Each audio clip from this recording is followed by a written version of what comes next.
જય માતાજી, હર મહાદેવ। તો આજે આપણે વાત કરીશું વર્સ્ટ લેવલ 2, જે બરાબરનું લેવલ 2 લઈને આવ્યું છે। એ મૂવી તમને હું એટલું કહી શકું કે વર્સ્ટ લેવલ 2 એટલે વશમાં તમને કરી જ દે। પહેલાં સ્ટાર્ટિંગથી જ તમને વશમાં કરી દે છે, સ્ટાર્ટિંગથી તે એન્ડ સુધી। આ મૂવી તમને થોડું ઓમ એવું નહીં લાગે કે બહુ લાંબુ છે, કેમ કે 100 મિનિટની આસપાસ હશે, એટલે 2 કલાકનું બી પૂરું નથી મૂવી। પણ હા, એ મૂવીમાં કોઈ સોંગ નથી, પણ બેકગ્રાઉન્ડ મ્યુઝિક જો બાકી ગજબ કર્યું છે। મેં આજ સુધી કોઈ મૂવીમાં આવું બેકગ્રાઉન્ડ મ્યુઝિક નથી જોયું, કેમ કે નથી કોઈ આ ટાઈપનું મૂવી બોલિવૂડવાળા બનાવી શકવાના, નથી સાઉથવાળા બનાવી શકવાના। પહેલો કોન્સેપ્ટ એવો છે કે જે આપણે ગુજરાતીએ બનાવ્યું છે।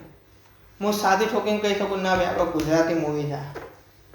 મને બહુ જ મજા આવી મૂવીની, કેમ કે જે રીતના એમના કેરેક્ટરો છે, હિતેન કુમાર, હિતુ કનોડિયા, જાનકી બોડીવાલા, ચેતન દહિયા, મોનલ ગજ્જર, જે એમની એક્ટિંગ છે બાકી, અને જે હિતુ કનોડિયાનું જે એક ડાયલોગ છે જોરદાર, એ તમે મૂવી જોશો ને ત્યારે તમને મજા આવશે। હું કહી દઈશ તો તમને મજા નહીં આવે જોવાની। અને એક બીજું કે મૂવીમાં છે ને તમને એક જે વિલન એટલે જેમ કે હિતેન કુમાર છે, એમનું શું કેરેક્ટર છે, બીજો રોલ જે કર્યો છે એમને, એ શું છે શું નહીં, એ તો તમારે મૂવી જોશો ત્યારે જ તમને ખબર પડે। કેમ કે હું કહી દઈશ તો ભાઈ મજા નહીં આવે, સ્પોઇલર થઈ જશે, તો એ કહેવાનો મતલબ જ નથી। પણ એટલું મૂવી પકડી રાખ્યું છે, હાફ પાર્ટ પતો ને ત્યાં સુધી કોઈ રિવીલ નથી કરતું કે આ કોણ છે, કેમ કરે છે, બસ ખાલી પ્રતાપને છોડાવવાનો છે। પ્રતાપ ક્યાં છે ખાલી એ બી ખબર છે કે છોડાવો છે કે શું, બસ તમને અડધા સુધી આમ એટલું પકડી રાખે, પછી જે લેવલ 2 ચાલુ થાય છે। અને મને છેલ્લા એન્ડમાં એવું લાગ્યું કારણ લેવલ 3 આવવું જ જોઈએ, કેમ કે આ મૂવીમાં કોઈ એન્ડ બતાવ્યો જ નથી। મને એવું લાગે કે ના, હજુ જે રીતના વશ મૂવીમાં જે રીતના એન્ડ છોડ્યો હતો, એ રીતના વશ 2માં બી કંઈક છોડ્યો એવું લાગે, કેમ કે વશ લેવલ 3 આવશે મને એવું લાગી રહ્યું છે। કેમ કે ભાઈ જો હિન્દીમાં બી આનું આવી ગયું છે, ગુજરાતીમાં તો ધૂમ મચાવે જ છે, તો હિન્દીમાં એ ઘણા બધાએ સારા રિવ્યૂ આપ્યા છે।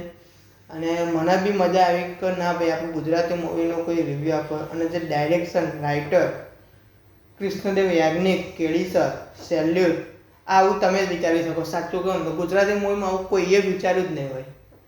બહુ આમ ગજબનું જે લેવલ બતાવ્યો, કેમેરો જે રીતના જાય છે, સીન જે રીતના બતાવ્યા છે, અરે યાર શું કહેવું।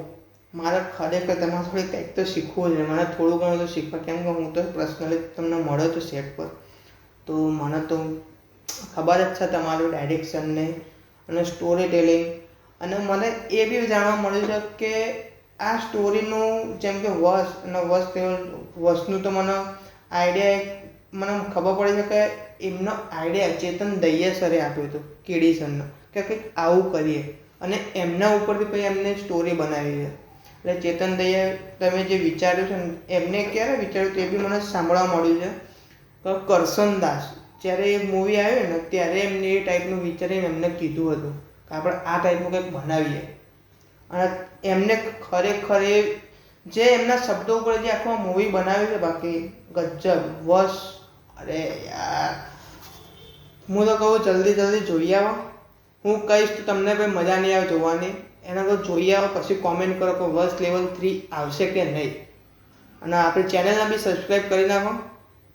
તો મળીએ બીજા વિડીયોમાં। બચ્ચુની બેનપણી હજુ બાકી છે, આપણે એ બી જોઈ લઈશું। અને પછી આમનું નેટ કલેક્શન મેં તો એક દિવસનું કંઈક, કેમ કે હું બીજા દિવસે જોવા ગયો છું, એટલે મને એવું લાગે કે એક દિવસનું કલેક્શન કંઈક 80 લાખ ઉપર જતું રહ્યું છે।